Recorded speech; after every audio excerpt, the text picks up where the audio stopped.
Mesías volverá.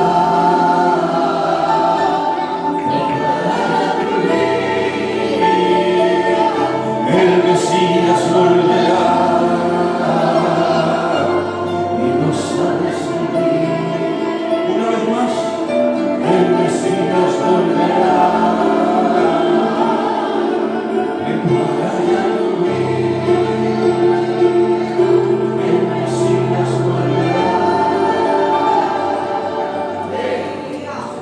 Me siento feliz y me siento dichoso poder compartir este culto con la familia de Cristo. Tú ya no perteneces a mí, tú perteneces a mí. Tu ciudadanía no es de aquí, es por un tiempo, pasajera. Tu ciudadanía es de allí. Por lo tanto, te digo en esta tarde que sepas y entiendas que esto no es un cuento, que esto no es una fábula, esto es una realidad. Por eso estamos aquí en esta tarde disfrutando de esta buena armonía y de este buen culto de Dios, donde Dios nos está bendiciendo de una manera especial. Y como no, hermanos discípulos, que en esta tarde me siento muy feliz de poder compartir todo este culto con todos ustedes y desearles lo mejor de lo mejor en Dios. Por lo tanto, quisiera que aprovecharas este tiempo que Dios te permite tener para poderle adorar y alabar. ¿Saben por qué? Porque los tiempos son malos y difíciles. Estamos pasando por un tiempo muy difícil. La iglesia tiene que saber atarse los zapatos, porque las cosas no se portan bien, las cosas van de mal en peor, pero tú como iglesia, como columna de la verdad, te tienes que mantener firme como una antorcha encendida en medio de la tiniebla, porque el enemigo solamente viene para matar, robar y destruir. Por eso quiere arruinar tu casa, tu matrimonio, tu familia, la iglesia, pero tú eres de Dios y el que está contigo es más grande que el que está fuera de ti. A su nombre, reprendo la obra del demonio, que nos saquen el nombre de Jesús. Solamente hay algo que me mantiene aquí y es el amor a Él. Quiero que mi casa, mis hijos, los míos, se vayan con el Señor. Y necesitamos luchar en este tiempo más que nunca, porque los tiempos son malos. No somos invulnerables, no somos eternos, no somos de plata ni de oro, somos de carne, con debilidades, con enfermedades, pero escucha, pero de Dios.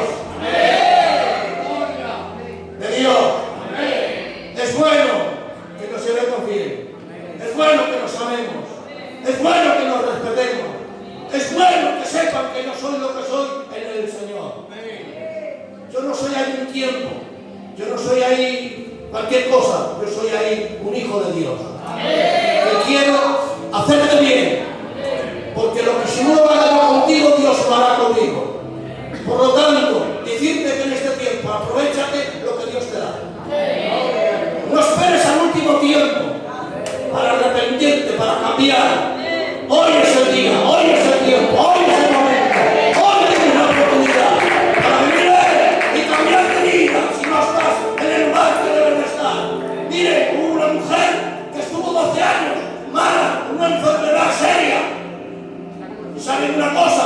Primeramente tuvo recursos de lo que tenía, de su dinero, de sus amigos, de sus amistades, de las cosas. No le valió para nada. A veces tus años, tu experiencia no valen para nada. Vale, tengas al Señor humillado. Aquella mujer cuando se vio desatendida de sus cosas, dijo, la única solución es ir a hacer con el Señor, es ir a hacer con Cristo por el borde de su manto. Sé que mi vida va a cambiar, sé que mi vida va a ser reformada, sé que mi vida va a ser transformada, sé que mi vida va a ser diferente, sé que si me acerco a Él, encuentro la vida, encuentro la salvación, encuentro el cambio, encuentro la transformación. Acércate a Él y Él se acercará a ti. Si lo quieres, puedes decir amén. Y a su nombre.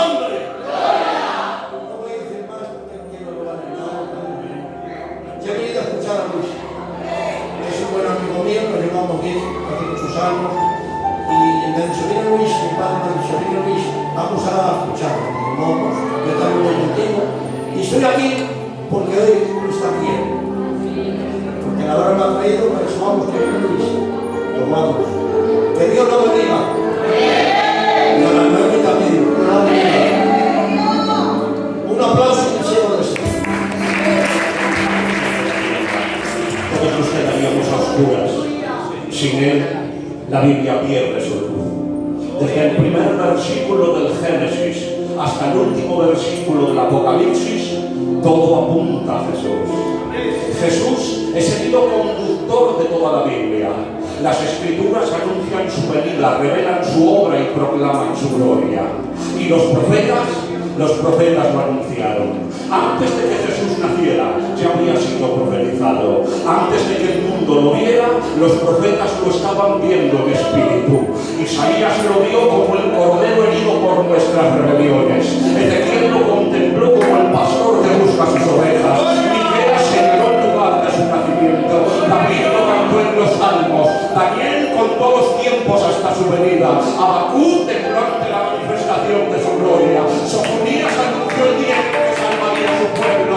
Ageo declaró que sería el deseado de todas las naciones. Malaquías lo anunció como el sol de justicia. Y Zacarías lo vio entrar humilde por Jerusalén montado en un asno. Todos levantaron su voz anunciando al Mesías. Toda la Escritura tiene un solo nombre y un solo mensaje: ¡Jesucristo! Todo el Antiguo Testamento apunta a Jesús. En Génesis es la simiente que aplastará a la serpiente, es el cordero que sustituye a Isaac sobre el altar. En el Éxodo es el cordero pascual cuya sangre libra de la muerte, es el libertador que saca al pueblo de la esclavitud. En Levítico es el sacrificio perfecto y también es el sacerdote que presenta su propia sangre delante del Padre. En Números, de la misma forma que la serpiente de bronce fue levantada en el desierto para que todo el que la mirara viviera, Cristo fue levantado en la cruz para dar vida eterna a todo el que cree. En el Polonio es la obediencia hecha carne. Señores, desde Génesis hasta Malaquías, Dios está diciendo. Desde Génesis hasta Malaquías, Dios está diciendo: mi hijo viene en camino, mi hijo viene en camino. ¿Cuántos dicen amén?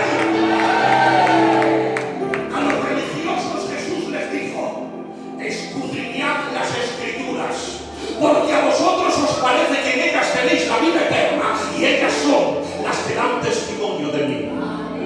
La Biblia no gira en torno al hombre, la Biblia gira en torno a Jesús. Si lees el Antiguo Testamento y no ves a Cristo, si lees el Antiguo Testamento y no ves a Cristo, entonces no lo estás leyendo bien. Los profetas lo anunciaron, pero la ley fue la gran señal que Dios colocó en el camino para conducir al hombre hasta Él. Porque la ley no era el final, era una señal. No era la meta, era el camino que apuntaba a un Salvador. La ley mostró la incapacidad humana, la necesidad de un Redentor. Y la ley señaló a Cristo de dos maneras extraordinarias. Número uno, la ley lo señaló como un espejo que nos mostraba la necesidad de un Salvador. Dice Gálatas 3:24, de manera que la ley ha sido nuestro ayo para llevarnos a Cristo a fin de que fuésemos justificados por la fe. Nota lo que dice: de manera que la ley ha sido nuestro ayo. En la cultura romana, un ayo no era exactamente un maestro, era un tutor o un esclavo encargado de cuidar y conducir un niño hasta que llegara a la escuela. Lo vigilaba, lo corregía, lo guiaba, pero no era el destino final. Es como a nuestros niños: primero los llevas a la guardería y después de un tiempo en la guardería, cuando ya tienen unos 5 años, van a la escuela, donde los verdaderos maestros les enseñan. La guardería lo que hace es prepararlos para ir al colegio. Así actuó la ley. La ley preparó al hombre para encontrarse con Cristo. Lo confrontó con su pecado, lo disciplinó,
mostrarnos a Cristo.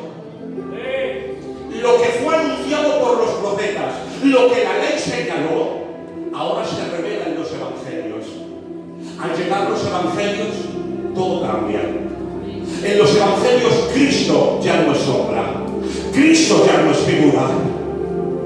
Ahora hay un rostro, el rostro de Jesús de Nazaret.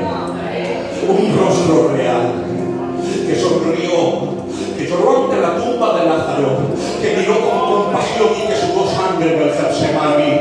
El Dios anunciado por los profetas ahora camina entre los hombres. Y Mateo lo presenta como rey, como el heredero legítimo del trono de David. Marcos lo presenta como siervo, porque él no vino a ser servido, él vino a servir. Lucas lo presenta como hombre perfecto. Lucas nos retrata la humanidad más tierna y pura de Jesús. Nos muestra el Salvador que se acerca al hombre, al pobre, al enfermo, al rechazado. Y Juan, al Padre Juan, y Juan nos lo presenta como Dios manifestado en carne. Juan no empieza mostrándonos a Cristo en Belén, tampoco empieza mostrándonos a Cristo en el principio de su ministerio. Juan nos lleva mucho más atrás. Juan empieza en la eternidad, y cuando Juan empieza a hablar de Cristo, empieza a decir: en el principio era el Verbo, y el Verbo era con Dios, y el Verbo era Dios. Juan quiere recordarnos que Jesús no comenzó a existir en un pesebre. Juan quiere recordarnos que Jesús no empezó a existir en un pesebre. Es el Hijo eterno del Padre que decidió hacerse hombre para buscar y salvar lo que se había perdido. Te lo voy a resumir en una frase: lo divino se envolvió de humano.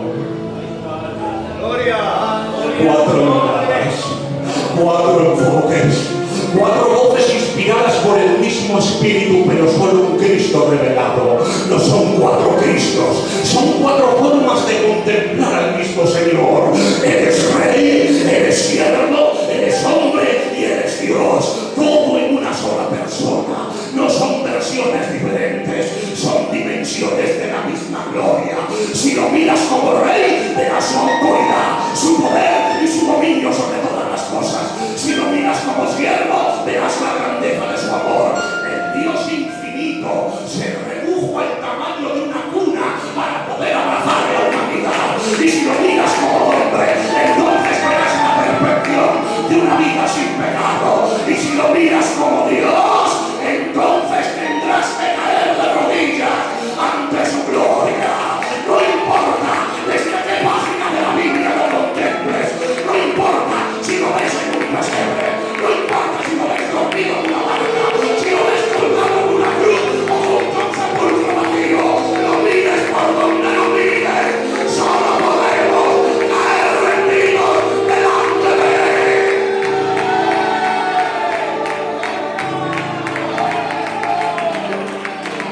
Los sabios y oyentes, cuando lo vieron de niño, se postraron y lo adoraron. Pedro, después del milagro de la pesca, cayó de rodillas diciendo: apártate de mí, que soy pecador. En Apocalipsis, cuando Juan lo vio, cayó como muerto a sus pies. Los 24 ancianos se postraron delante de su trono y arrojaron sus coronas. En Apocalipsis 7, la gran multitud se postraron sobre sus rostros y lo adoraron. Lo mires en los evangelios, lo mires en Apocalipsis, lo mires en el pesebre, el final es el mismo. Todos cayeron de rodillas.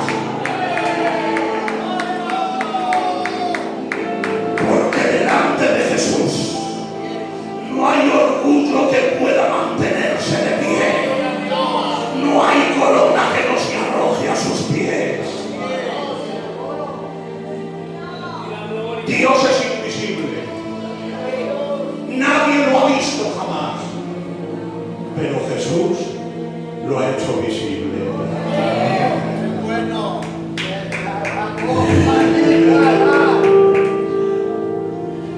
Dios no quiso permanecer oculto para siempre. Quiso quiso darse a conocer. Dice primera de Juan 1:18, a Dios nadie lo vio jamás. El unigénito Hijo que está en el seno del Padre, Él lo ha dado a conocer. La palabra dar a conocer es de donde viene la palabra exégesis.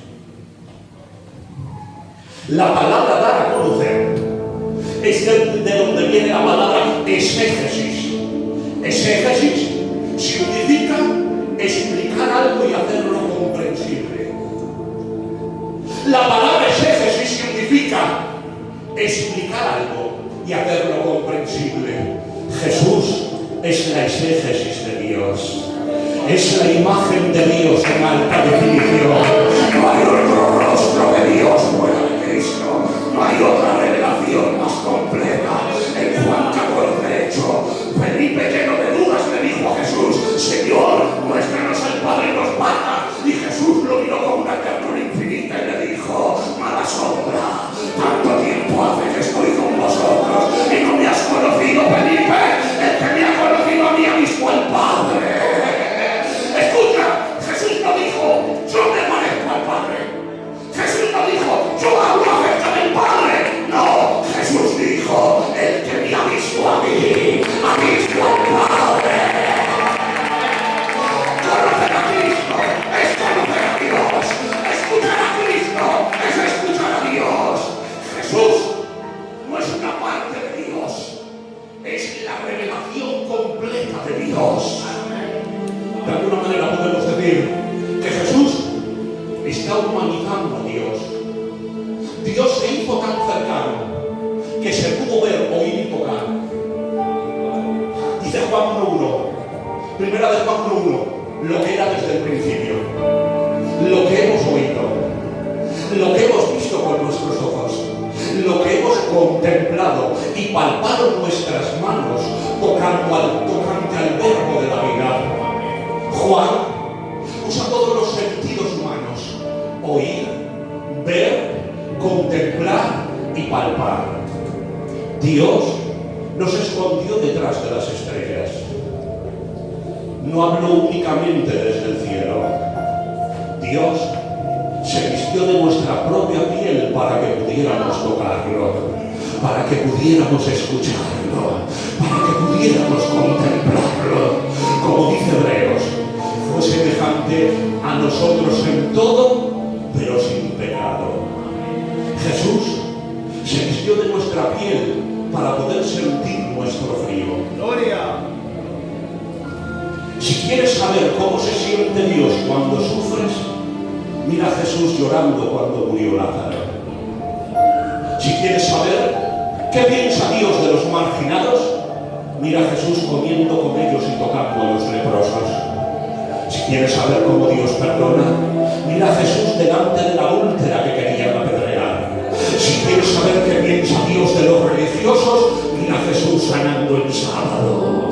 ¿Quieres saber cómo trata Dios a los que fallan? Mira a Jesús restaurando a Pedro después de negarle. ¿Quieres saber cuánto vales para Dios? Mira a Jesús con los brazos abiertos en la cruz, porque Jesús no murió por unos pocos, Jesús murió por todos. Dice Hebreos 1:1, Dios, habiendo hablado muchas veces y de muchas maneras en otro tiempo a los profetas, en estos postreros días Dios nos ha hablado por el Hijo. Si quieres conocer a Dios, no hace falta que le busques en el cielo ni en libros complicados de leer. Si quieres conocer a Dios, busca a Jesús en los evangelios. Dios no tiene una doble cara. El carácter de Jesús es exactamente lo que hay en el corazón de Dios. Todo lo que Dios quiso decir, lo dijo en Cristo. Dios no es diferente a Jesús. Y ahora escuchen, en los evangelios hemos visto el madero, hemos visto los clavos, hemos visto la sangre, hemos visto el velo del templo rasgándose, hemos visto la tumba vacía. Lo que los evangelios revelaron, ahora las cartas lo explican. porque no basta con verlo, hay que entenderlo. La cruz se ve en los evangelios, pero se explica en las cartas. El Espíritu Santo inspiró a los apóstoles a tomar una pluma para explicarnos el impacto de la cruz y la resurrección.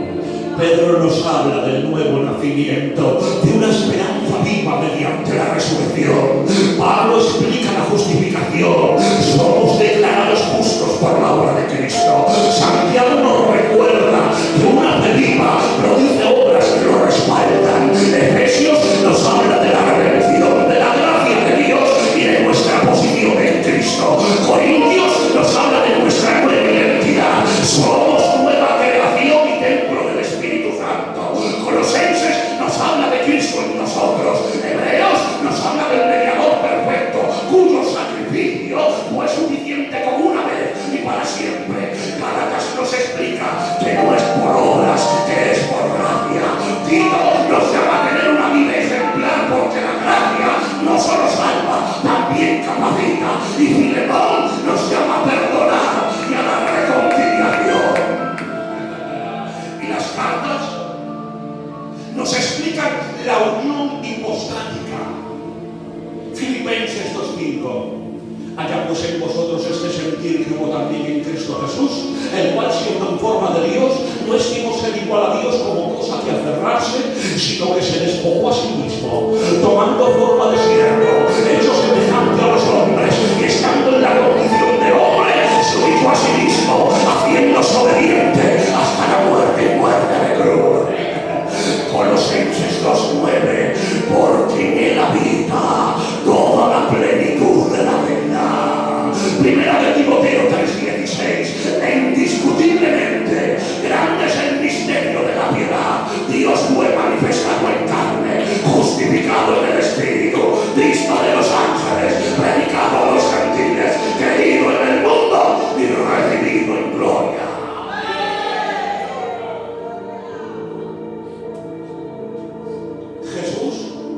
Es verdadero Dios y verdadero hombre. Las dos naturalezas de Cristo están unidas para siempre de forma inseparable. No están mezcladas, no están confundidas, no están divididas, no se alternan para actuar.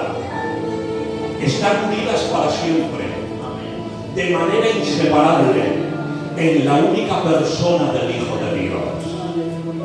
El Cristo glorificado sigue siendo el Cristo herido. Cristo no eliminó sus cicatrices. Jesús pudo haber resucitado con una piel perfecta como si nada hubiese pasado, pero decidió conservar las marcas. Jesús no se disfrazó de hombre por 33 años para luego quitarse el traje y volver a ser espíritu. Jesús se encarnó y sigue siendo el Dios hecho carne. Cuando Jesús resucitó, no apareció ocultando las huellas de la cruz. Mostró sus manos y su costado herido como un testimonio de su amor eterno. Nosotros provoquemos esas heridas por nuestro pecado. Jesús tomó esas heridas voluntariamente para convertirlas en el trofeo de su amor. Esas heridas hablaban más fuerte que cualquier palabra. Esas heridas proclamaban que el precio había sido pagado y que la muerte había sido derrotada. Isaías 53:5. Mas el herido fue por nuestras rebeliones, molido por nuestros pecados. El castigo de nuestra paz fue sobre él y por su llaga fuimos todos nosotros curados. Cada herida tiene un nombre. Cada herida tiene un nombre. Amor, gracia, perdón, justificación, redención, adopción, transformación. Esas heridas no son una señal de debilidad. Esas heridas no son una señal de debilidad, son las medallas de su victoria.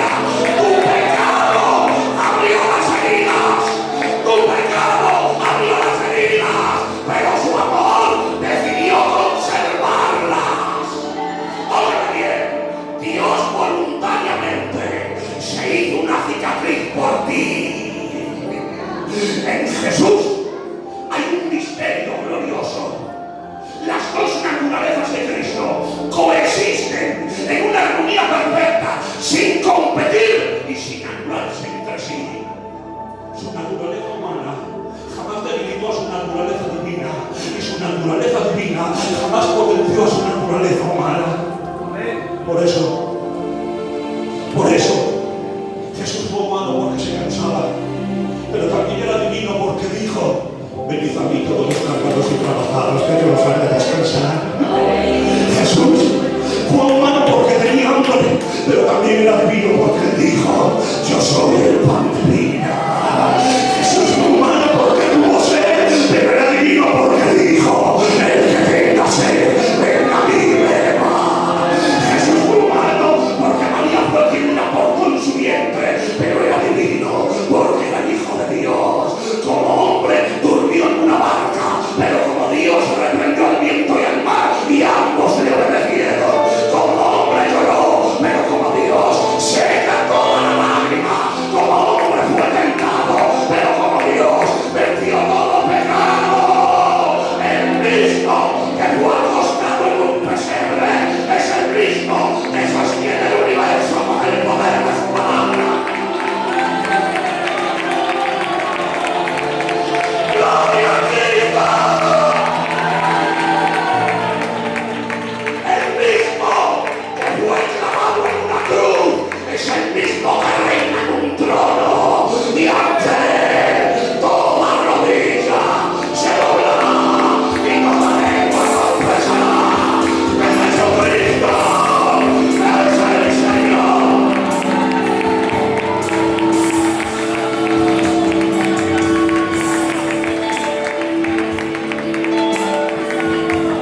¡Está aquí Dios!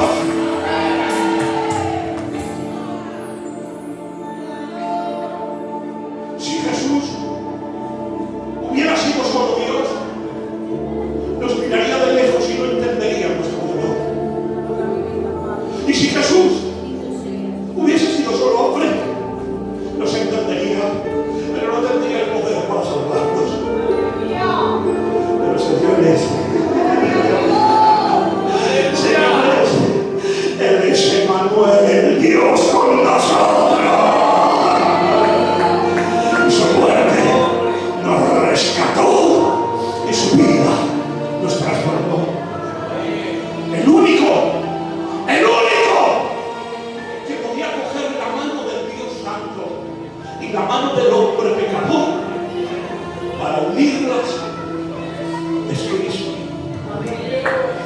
Y este es el verdadero milagro. El cielo y la tierra se abrazaron en Jesús. Primera de Timoteo 2:5. Porque hay un solo Dios y un solo mediador entre Dios y los hombres, Jesucristo, hombre. ¡Aleluya! La cruz fue el abrazo entre el cielo y el hombre. Jesús, sin dejar de ser Dios, se convirtió en lo que no era, un hombre. El apóstol Pablo escribe en Filipenses, el cual siendo en forma de Dios, no estimó ser igual a Dios como cosa que aferrarse, sino que se despojó a sí mismo tomando forma de siervo, hecho semejante a los hombres. Cristo se despojó, se vació, renunció a los privilegios de su gloria divina, pero Jesús no se despojó de su divinidad. Atención, que estas cosas no las quiero repetir, solo presten atención. Cristo se despojó, por ahí, se vació, renunció a los privilegios de su gloria divina, pero no se despojó de su divinidad. En teología, esto se conoce como la kenosis. Kenosis significa vaciarse o despojarse. Pero debemos entender de qué se despojó Cristo. Cuando Cristo se hizo hombre, no perdió atributos divinos. Seguía siendo todopoderoso, omnisciente, omnipresente. Cristo, cuando se hizo hombre, no perdió sus atributos divinos. Lo que Jesús ganó o añadió fueron atributos humanos. No perdió nada de divinidad. Lo que ganó fue humanidad. Él seguía siendo Dios, pero de forma voluntaria. Jesús decidió no usar sus atributos divinos en beneficio propio. Durante su ministerio público, no utilizó su poder divino para evitar el sufrimiento. Por eso Jesús rechazó convertir las piedras en pan. Aceptó el cansancio, aceptó la sed, aceptó el rechazo, aceptó el dolor, aceptó la cruz. Jesús eligió vivir como siervo obediente. Él no restó divinidad. Lo que hizo fue sumar humanidad. Permitió que su posición divina fuera sometida a la hostilidad y violencia humana. Escucha bien esta frase y grábatela en el corazón. La encarnación de Cristo no fue una disminución de su deidad. La encarnación de Cristo no fue una disminución de su deidad, fue la incorporación de una naturaleza humana completa. ¿Lo vas a entender? Imagínate a un rey, el rey de España. Imagínate al rey de España que se viste o se disfraza de mendigo. Y este rey, el rey de España que se ha disfrazado de mendigo, se marcha a la calle y deja el palacio. Él no deja de ser rey. No pierde sus atributos. No pierde su autoridad. Todo su poder sigue ahí. Es el rey. Pero gana algo que nunca tuvo en el palacio. Siente el frío de la noche. Tiene que dormir a la intemperie. Siente hambre en el estómago, sabiendo lo que es la necesidad física. Siente el desprecio de los soberbios, soportando las burlas de los religiosos. Óyeme bien lo que te voy a decir. Jesús no dejó su corona en el perchero del cielo. Jesús no dejó su corona en el perchero del cielo. Él seguía siendo rey, no era menos Dios. Por eso, cuando el viento y el mar rugían, el mendigo les hablaba con autoridad y la tormenta se calmaba. No perdió su naturaleza, simplemente veló su gloria. No cambió lo que era, cambió la forma en la que se mostró. Pero Jesús se hizo hombre para poder acercarse a nosotros, para tocar nuestra miseria, para cargar nuestro dolor, para sentir frío, para sentir el cansancio, para sentir el rechazo, para que lo entiendas.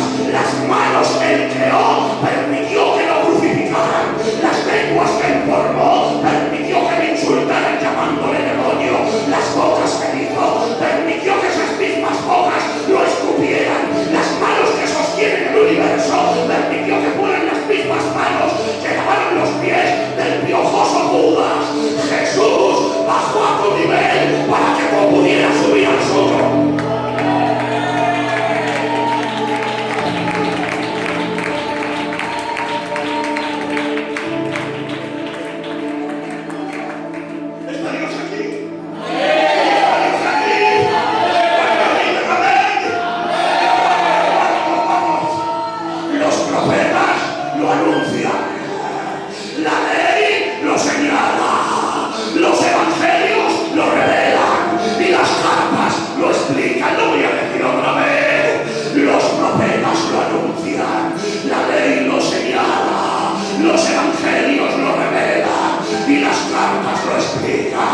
Pero señores, ahora viene Apocalipsis y Apocalipsis lo exalta. Apocalipsis nos abre las puertas del cielo para mostrarnos a Cristo en toda la plenitud de su gloria. Y en Apocalipsis ya no aparece como el cordero herido, ahora es el león de la tribu de Judá. ¿Dónde está el pesebre? Ahora está en un trono. Ya no tengo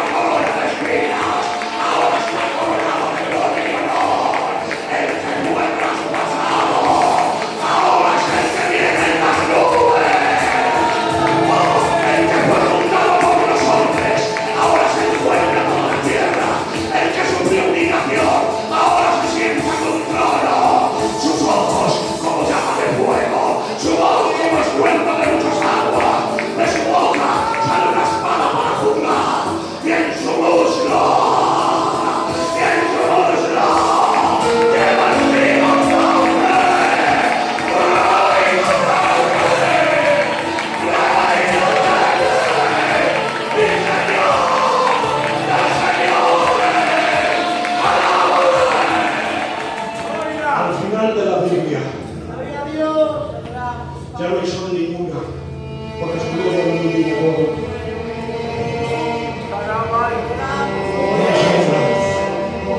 No hay oscuridad, no hay noche, porque el Cordero es un verdad. La Biblia empieza con un creador y termina con un rey.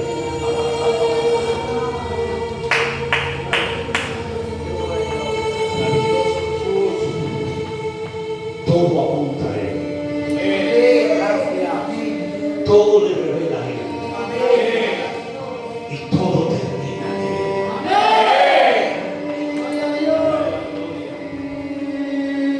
Sin Jesús, la Biblia es un edificio incompleto. Pero con Jesús, todo encaja perfectamente. Lo que era promesa se hace cumplimiento. Lo que era figura se hace realidad. Lo que era sombra encuentra su cuerpo. ¿Sabéis cómo le llama la Biblia a este Jesús? La piedra angular. Hechos 4:11. Este Jesús es la piedra reprobada por vosotros los edificadores, la cual ha venido a ser cabeza del ángulo. Por ahí, Efraín, no salgas de ahí. ¿Qué era la piedra angular? En la construcción antigua no había niveles ni había láser. No había herramientas para edificar las paredes rectas y que el techo no se torciera.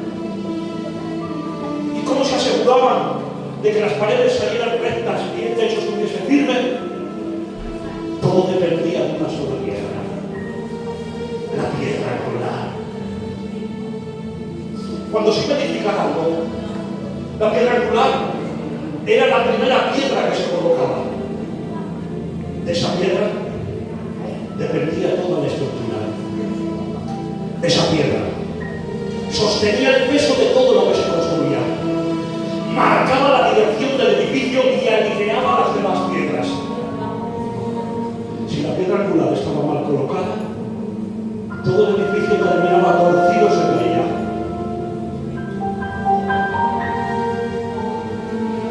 Desde el primer suspiro del Génesis hasta el último trueno del Apocalipsis, todo empieza y termina en la piedra angular que es Jesucristo.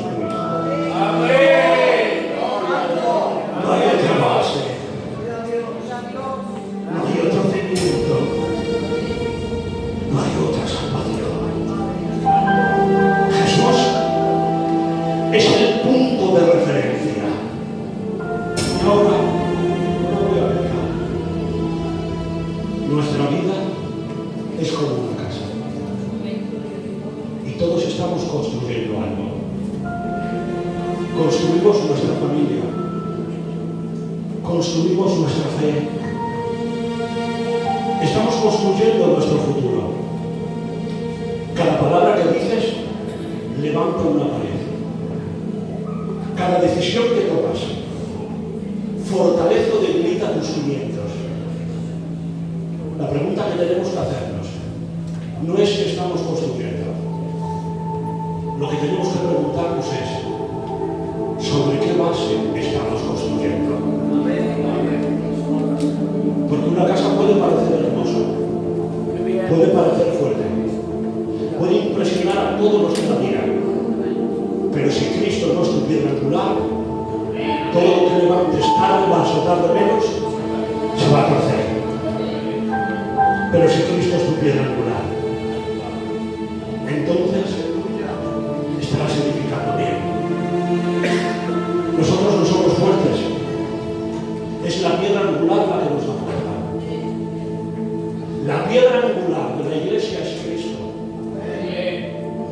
Cuando se construía un edificio, toda piedra que no encajase con la piedra angular se descartaba. Todo lo que no esté alineado con Cristo no pertenece a la iglesia. Si la enseñanza no exalta a Cristo, esa enseñanza está perdida. Si un ministerio no tiene Cristo en el centro, ese ministerio ha perdido su fundamento.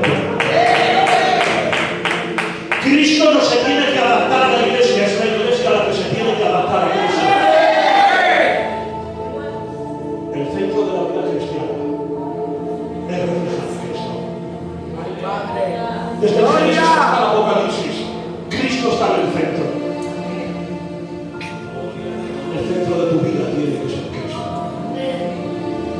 No hemos sido llamados a ser espectadores.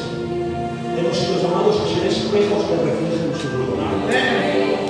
No se trata de cuánto sabes, se trata de cuánto te pareces. Porque podemos explicar a Dios y no parecernos a Él. No se trata de lo que hablamos, se trata del fruto que llevamos. El árbol no se define por lo que dice, sino por el fruto que da. Se puede defender la sana doctrina y tener un corazón enfermo. Si Cristo vive en ti, se tiene que notar. Si Cristo vive en ti, se tiene que notar. Cristo no permanece oculto. Cristo no se esconde. Cristo se manifiesta. Se manifiesta en tu carácter. Se manifiesta en tus decisiones. Se manifiesta en cómo amas, en cómo perdonas, en cómo respondes cuando nadie te ve. Es muy fácil hablar como cristiano. Lo que es difícil es reaccionar como reaccionaba Cristo. Es fácil levantar las manos en la iglesia, lo difícil es mantener el corazón limpio cuando sales de la iglesia. ¿Vive Cristo en ti o vive solo en tus palabras? Así que hoy no te pregunto qué crees, ni tampoco te pregunto qué es lo que confiesas con tu boca, ni qué doctrina profesas.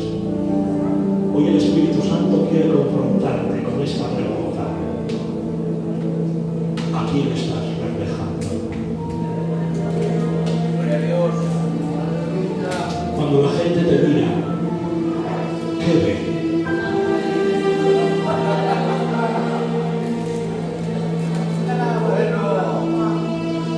¿Qué ven en ti los que no conocen a Dios? Este es el gran examen de nuestra vida. No cuánto hablamos de Cristo, sino cuánto de Cristo se ve en nosotros. Al final, no vamos a ser examinados por nuestras palabras, sino por el Cristo que se formó en nosotros. Y te dejo con esta frase, para que la pienses. Hay creyentes que creen que están caminando por la puerta estrecha y en realidad están caminando por la puerta ancha.